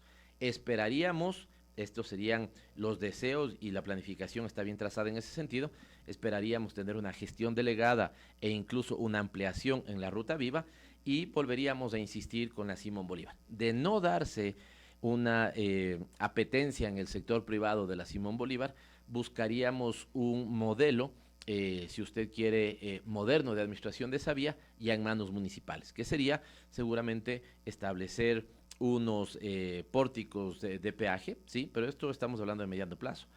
Es ahí donde Belkis toma sentido, y perdónme que me detenga un poquito, es ahí donde toma sentido, por ejemplo, la tercera placa. Si nosotros logramos, permítame poner el ejemplo, si nosotros logramos la gestión delegada, es decir, la inversión privada para mantenerle papelito a la Ruta Viva, el inversionista va a decir, lo que yo invertí tengo que de alguna u otra manera recuperar, y es ahí donde aparecen los peajes. Cuando vamos a la Tacunga o a Ambato, sucede eso. Pero fíjese que ahí, ¿qué es lo que hacemos? Pagamos $1 por utilizar la vía, así vayamos a Ambato o así vayamos a la Tacunga. Es decir, hacemos un solo pago, ¿no es cierto?, independientemente de los kilómetros que vayamos a utilizar en la vía. Si nosotros con gestión moderna y con tecnología, la Ruta Viva, por ejemplo, ¿no es cierto?, yo salgo de aquí del centro histórico y me quiero ir a Lumbicí, pagaré solamente el tramo para irme a Lumbicí. Precisamente hacia eso iba mi siguiente pregunta, porque iba a consultar qué pasa con los moradores de esas zonas, más o menos como lo que ocurrió en su momento con el Valle de los Chillos. Exactamente. Por ejemplo, es muy probable que si me voy de Cumbayá a Tumbaco no tenga que pagar nada. Si me voy de Cumbayá al aeropuerto, pago solo el tramo que utilizo. Si me voy de Lumbicí a Quito, ¿no es cierto?, pago solamente el tramo que utilizo. Si me voy de La Morita en Tumbaco, por ejemplo, a el sector, no sé, pues a Lumbicí nuevamente, o a, qué sé yo, San Juan de Cumbayá, pago solamente el tramo que utilizo. Hablamos de tarifas diferenciadas, digamos así. Habrá que ver cómo nos da el modelo de gestión, pero digamos que esto diría, para poner el mismo ejemplo, a Bato, por decir algo. La tarifa sería de $1, ¿no es cierto? Pero si yo me voy a La Tacunga, solo pago 75. Si yo me voy a Lazo, solo pago 50. Si me voy a Salcedo, pago 80. Y entonces estos son mecanismos para modernizar. Tal vez con la imagen que yo cerraría es, si tenemos una bala, si tenemos mucha modernidad en subsuelo con el metro, quiero tener exactamente la misma modernidad en superficie con lo que estamos haciendo. Correcto. En otro ámbito, la solución vial Mariana de Jesús, alcalde, ¿qué pasó finalmente con eso? En su momento se hizo el anuncio del inicio de los trabajos, de la intervención como tal, pero esto luego tuvo que paralizarse de alguna manera hasta realizar o complementar los estudios. ¿En qué momento nos encontramos respecto de esta solución vial? Ahí sucedieron dos cosas, Belkis. La una, legítimas, yo diría más que reclamos. ¿Incomodidad de los ciudadanos? Evidentemente, siempre, Belkis, donde hacemos una obra, el vecino que está directamente vinculado con el área de intervención de la obra, hay una ¿cómo se llama? Molestia, evidentemente. La molestia ventajosamente suele ser más pequeña que la expectativa de la mejora. Por poner un ejemplo, nosotros en una intervención como la de la Mariana de Jesús, ¿vamos a generar incomodidad de unos 10 meses en la zona? Sí, evidentemente, y pedimos disculpas. Pero vamos a dar 25 años de tranquilidad con una obra nueva. Y entonces la ciudadanía dice, 10 meses de molestia, los que viven en la zona, para 25 años de mejora, no hay a dónde irse, ¿no? Fíjese que estamos, cuando uno no toma decisiones y cuando uno torea el problema, no hace obras en Quito. Y no hemos tenido esas obras. Voy a ponerle otro ejemplo para después terminar con la misma Mariana de Jesús. El sector de los barrios noroccidentales de Quito, Pizulí, La Roldós, se demoran hasta 1 hora, hora y media en bajar, porque cuando llegan a la avenida occidental, ¿sí? La Rumiurco es una zona hipercolapsada. Hemos tomado la decisión de intervenir en la Rumiurco, después de que desde la alcaldía de Augusto Barrera se había intentado, pero nunca se lo hizo. Recuerde que con Rodas hubo el intento del cable, Quito Cable, y tampoco se lo hizo. Vamos a intervenir. Estamos asesorándonos con la mayor calidad de expertos que hay sobre esta materia a nivel mundial, y buscaría, y tal vez nos toma 12 meses esa intervención. La gente va a sentir una incomodidad en esos 12 meses, los que viven afectados ahí. Pero después de los 12 meses, ya no demorará 1 hora y media en bajar de la Roldós, por ejemplo, al sector de la occidental. ¿Tomará cuánto? Bajaremos esto a 30 minutos, a 25 minutos o a 35, lo que fuera. Entonces, estos son los beneficios. Pero ya hay acuerdos, alcalde. ¿Podemos hablar de que ya o se estaría avanzando, digamos, en acuerdos con los ciudadanos? En Mariana de Jesús, sí. En Mariana de Jesús usted me preguntaba qué hubo. Entonces, yo digo, hubo críticas, comentarios, pedidos muy legítimos de la zona, muy legítimos, y hemos atendido prácticamente todas, y también hubo jugarretas políticas de algunos concejales, ¿no es cierto? Claramente, y sin ambajes, hubo jugarretas políticas de algunos concejales. No sé si me ayuda Lu con el dato de los autos que pasan permanentemente por la zona de la occidental en la Mariana de Jesús. Estamos hablando, ya le voy a verificar el dato, pero de momento le doy uno simplemente para el ejemplo. Estamos hablando de cerca de 60,000 autos día, 60,000. Y donde teníamos un problema son en 900 autos día. Las preocupaciones y críticas de los 900 autos día son legítimas, pero 900 autos día no pueden parar el beneficio a 60,000 autos día. Entonces, de esos 900 autos, hemos visto qué es lo que le preocupaba. ¿Qué le preocupaba, Belkis, en realidad a la ciudadanía? Demorarse 5 minutos más en dar una vuelta, que hoy la dan de manera automática, pero que es parte del problema de la zona. Si nosotros nos fijamos en la Mariana de Jesús, imagínese usted que está en la Mariana de Jesús y la occidental. Hacia abajo, lo diría, o hacia el oriente, tenemos la avenida Amazonas, ¿no es cierto? Hacia el occidente tenemos las faldas del Pichincha. Es decir, que entre la occidental y hacia el occidente, hacia las faldas de Pichincha, tenemos unos barrios, ¿no es cierto?, que bajan y hoy automáticamente hacen un giro a la derecha y se van al sur por la avenida occidental. Esos autos hubieran, sí, digo hubieran porque ya incluso hemos corregido, hubieran tenido que bajar más o menos por el sector de las casas, ¿no es cierto?, y darse una vuelta para retomar el tramo que querían hacer. Es decir, esto les iba a tomar 4 minutos, no era una barbaridad. Pero ok, tomamos esa crítica, la hemos analizado y se ha planteado una corrección. Entonces, más o menos de esos 900 autos que podían tener una complicación, hoy vamos a tener una complicación solamente en 150, insisto, y complicación que significa demorarme un poquito más para el beneficio, ¿no es cierto?, de toda la ciudad. Entonces, hemos tenido procesos de socialización, tanto así, Belkis, que suspendimos la obra por irnos a conversar en territorio, por llegar a acuerdos, que hoy los tenemos, pero sí vemos que hay un sector muy pequeño, de vinculación directamente con un par de concejales que siguen insistiendo en la crítica. Todavía entonces no habría una fecha para retomar la obra como tal. No, ya tenemos, máximo en 3 semanas estamos iniciando ya esa obra. Correcto. Alcalde, salgamos de los temas viales, salgamos de lo que tiene que ver con la movilidad en sí, hablemos de lo social también, que es importante para la ciudad. Y allí yo quisiera enfatizar en la proyección en cuanto a lo social para este 2025. Mire, Belkis, primero, es mi sentir, la ciudadanía lo dirá, pero es mi sentir que mientras más se nota ausencia del Estado Nacional en servicios de protección social, más se siente la presencia del municipio. Claro, el problema es que a veces con cariño además la ciudadanía le llama el Patronato San José sin asociar que es del municipio. Pero el Patronato San José es el corazón y el brazo de los servicios sociales del municipio. Grandes noticias. Por poner un ejemplo, Belkis, y esto usted me ha escuchado muchas veces, lo mejor, lo más sagrado, yo diría, de la política pública es la intervención en niños y niñas de 0 a 3 años. Es lo más sagrado. ¿Por qué? Porque si usted invierte $1 ahí, el retorno es 75,000 autos, es cuando le decía, me equivoqué, no son 90,000, pero le decía que era el concepto, ¿no? 75,000. Tenemos que hacer la obra porque es el beneficio de 75,000 autos. Póngale a 2 por auto, ¿no es cierto? Estamos hablando de 150,000 personas beneficiadas. Vuelvo sobre lo social. Le decía que invertir en niños y niñas de 0 a 5 años técnicamente es lo mejor. El dólar que invertimos ahí, el retorno económico es fabuloso. Lo que una familia y lo que el Estado no hace con los niños y las niñas de 0 a 3 años no lo recupera nunca en la vida. Hablamos de nutrición, estimulación, crianza con afecto, adecuada nutrición, y hemos inaugurado por primera vez el primer Quito Guagua, como le llamamos nosotros, de cuidado de niños de 0 a 3 años. La proyección es que tengamos al menos 6 más de gestión directa, con lo cual estaremos prácticamente llegando a 100 servicios. Esto nos da una cobertura mayor a 4,000 niños, cerca de 4,500 niños que estamos atendiendo. Segundo, somos el primer municipio en el país y de los pioneros en América Latina que tiene una política para primera infancia. Y estamos invirtiendo cerca de 32 millones cada año para esta población. Estamos repotenciando los centros de salud del norte, se va a repotenciar este año. Del centro, fíjese que nuestra cobertura creció cerca de 90% en la gente que va al centro de salud del centro.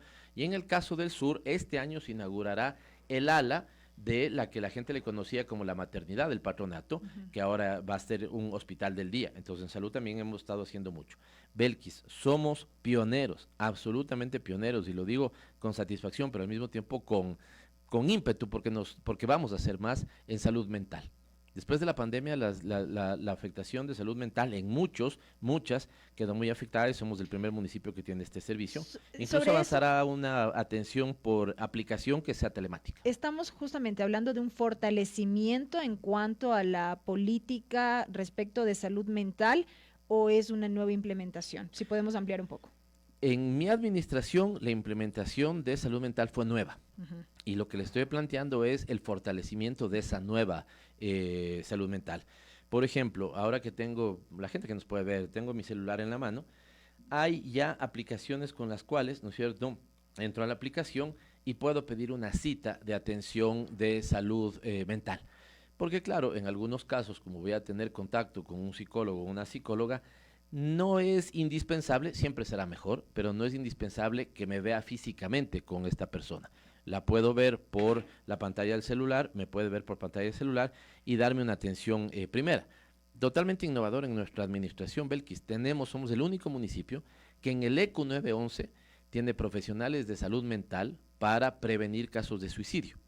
Los casos de suicidio, los especialistas dicen que sí hay una intención previa en algún momento de la persona que lo intenta realizar, y que si tienen el apoyo debido, ¿no es cierto?, pueden reaccionar. Nosotros hemos atendido muchos casos en el ECO 911, no me voy a poner en este momento a decir cuántas vidas hemos logrado salvar, pero sí que hemos logrado salvar vidas en Quito porque tenemos un servicio de estas características pionero desde que yo soy alcalde y va a ser fortalecido mientras yo sea alcalde. De otro lado, alcalde, la formación y la capacitación. Usted en Quito en Cifras 2024 daba este anuncio de que Quito, la ciudad capital, tendrá en este año o contará con un instituto de formación tecnológica que se situará en Quitume, al sur de la ciudad. Por esta razón, Belkis, es vergonzoso que el sur de Quito no tenga una oferta de educación pública. La única extensión que tenemos en el sur de Quito de una universidad es privada y es la Politécnica Salesiana. Por eso yo sigo planteándole al gobierno que esté y hasta que yo sea alcalde seguiré planteando lo mismo. El municipio condona a 100 años, por ejemplo, el terreno para que se ponga ahí una universidad. No podemos hacerlo nosotros porque es una competencia nacional. Por lo tanto, un gobierno responsable podría decir, ok, acojo el terreno del municipio y hago ahí la extensión ¿de qué? De la Universidad Central, de la Universidad Politécnica, de algunas de las universidades estatales. Mientras eso suceda, nosotros este año empezamos a dar formación técnica, tecnológica de alcance universitario.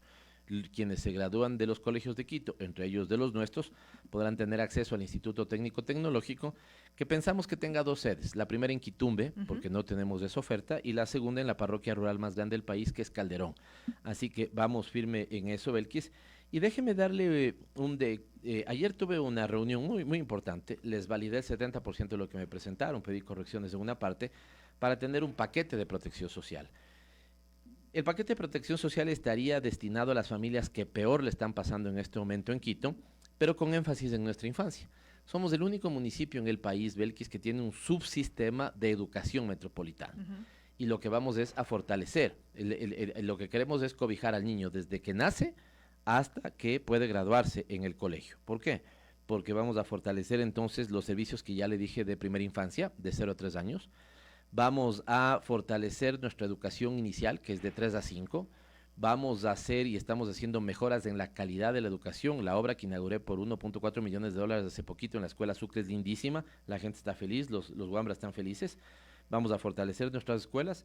Vamos a construir 2 nuevas escuelas, una en Amaguaña y otra en el norte de Quito, en la cabecera norte del antiguo aeropuerto, y fortalecer la calidad de nuestros colegios. ¿Con qué sentido?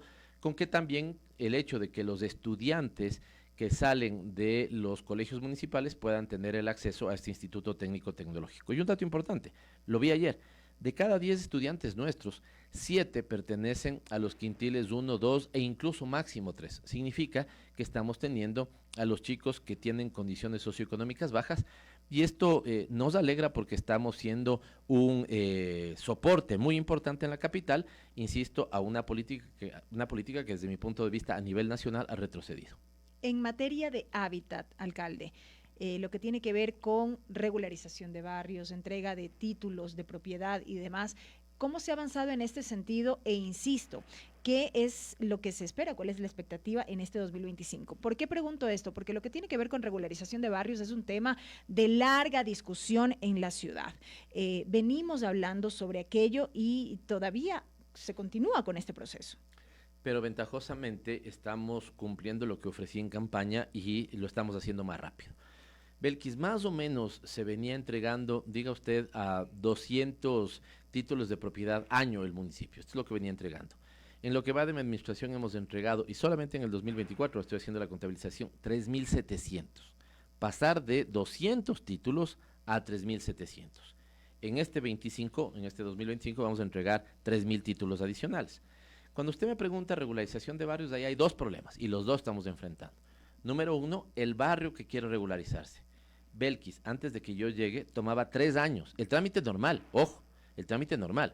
Si usted le pregunta a la ciudadanía, le han hecho padecer 10, 15, 20, 25 años. Solamente el trámite normal, solo en procesos, duraba 3 años.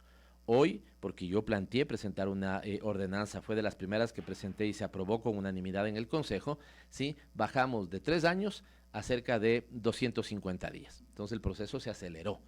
Segunda cosa que era una barbaridad, Belkis.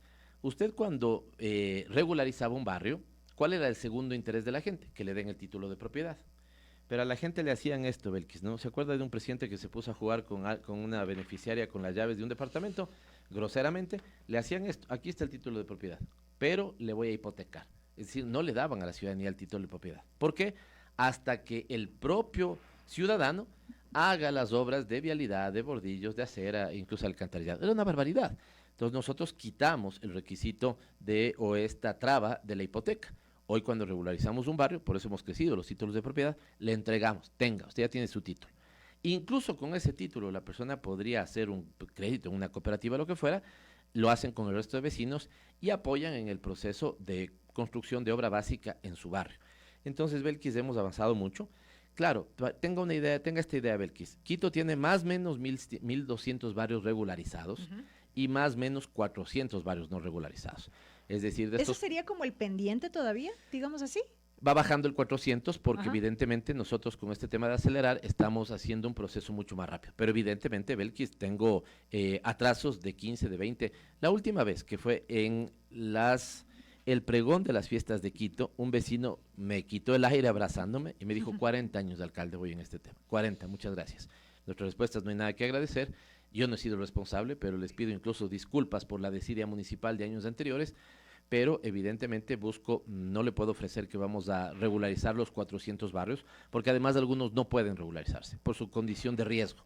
Si están en una situación de riesgo inminente, no pueden regularizarse, ahí hay que hacer un proceso de reubicación, pero vamos a avanzar todo lo que podamos en regularización de barrios. Y lo último, alcalde, ya para ir finalizando, en materia medioambiental, usted decía también que este 2025 estará caracterizado como el año para el debate o profundizar el debate en lo que tiene que ver con calentamiento global y las acciones precisamente alrededor de este tema. Belkis, no se suele ver el trabajo en ambiente, pero ha sido gran trabajo. Déjeme ponerle algunos ejemplos rapidito. Relleno sanitario del Inga, ¿no es cierto? Lo que hoy es un relleno sanitario, nosotros lo queremos convertir en un complejo ambiental. Usted puede ver, Belkis, y me gustaría, si es que en algún momento usted acompaña, un tour que le llamamos el Tour de la Basura, que está pensado para estudiantes, sobre todo estudiantes universitarios. Ellos ven más o menos cómo es el proceso de gestión de residuos sólidos, porque tenemos 3 grandes momentos: cuando nosotros en las casas generamos basura, cuando se recoge la basura, que la hace el emaseo, y cuando hacemos la disposición final de la basura, que hace ENGIRS. Cosas concretas. Yo recibí de herencia, esta fue la vergonzosa herencia que recibí, Belkis, 14 piscinas llenas de líquido lixiviado. 14 piscinas. Eso fueron cerca de 198,000 metros cúbicos de lixiviado. La vamos a dejar en el 2025 en 6 piscinas. Vamos a tratar todo el pasivo ambiental. Las 6 que quedarán es porque evidentemente un relleno sanitario todos los días está sacando lixiviado. Entonces usted procesa todos los días, pero operacionalmente le quedan unas 6 piscinas. Belkis, cuando yo llegué se hacían 9 megavatios de generación de energía por el metano que sale de la putrefacción de la basura. Hoy avanzamos a 9. El día de hoy en la tarde voy a revisar un proyecto de inversión que le daré el ok o no le daré el ok si no está bien concebido, para generar 14 megavatios adicionales en el complejo sanitario del Inga, ¿no? Porque mientras de eso, ¿qué tenemos ahora? Basura enterrada y tierra sobre esa basura, pero es un terreno básicamente no topado. Entonces, si llenamos este terreno de paneles fotovoltaicos, podríamos producir 14 megavatios.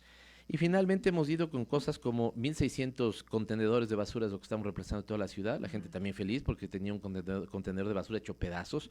Hemos repotenciado la flota de maseo, mejorado la flota de maseo. Mire, teníamos los hidrolavadores de los contenedores, ¿sí?, dañados. Entonces, teníamos contenedores que se estaban pudriendo literalmente. Así que estos avances son importantes. Y sí, Belkis, nos encaminamos a que el 2025 sea el año donde todo lo que hagamos en ambiente esté encaminado a combatir el cambio climático. Hablo de 4 cosas. Reducir el consumo de agua. Gracias al equipo de la radio municipal, saben que les aprecio mucho, y les voy a decir que sigan por ese camino. Belkis, ayúdenos también. Nosotros estábamos consumiendo 146 litros diarios. La OMS plantea que solamente sean 100.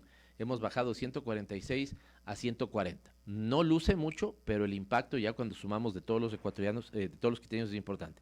Por Dios, este año debemos bajar a 100, ya no de 146 a 140, de 140 a 100 el consumo diario de litros de agua, y con esto evitar el desperdicio. Evitar el desperdicio. Nos pondremos en el estándar.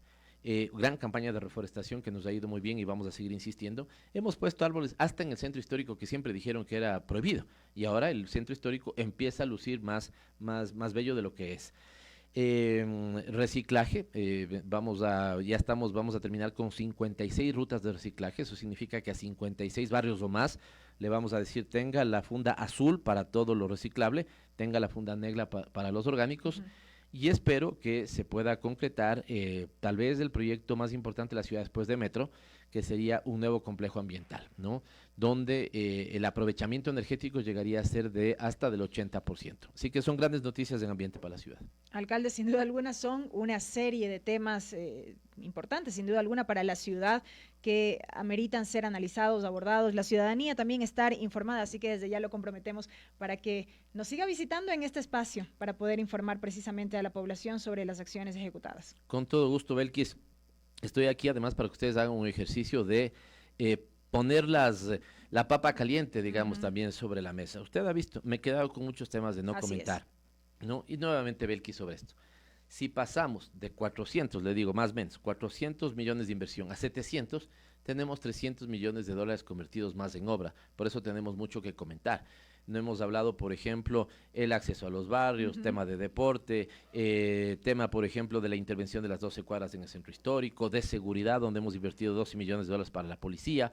Es decir, se quedan muchos temas en el tintero, pero lo importante es seguir en el rumbo que nos trazamos, que con la fuerza de los quiteños, Quito renazca, y eso creo que lo estamos logrando. Alcalde, muchísimas gracias por estos minutos, por su tiempo. Belkis, toda la suerte y que la ciudadanía se vea beneficiada de información objetiva y de un análisis profesional de las noticias. Muchísimas gracias. Ha estado con nosotros el alcalde de Quito, Pavel Muñoz, precisamente informando acerca de algunas acciones que hicieron parte de la gestión municipal en el 2024 y las proyecciones también para este 2025 en diversas aristas. Con esto prácticamente estamos cerrando ya este espacio informativo 102.9 Noticias, primera emisión. Gracias a todos por habernos acompañado. Los esperamos en nuestras siguientes emisiones informativas.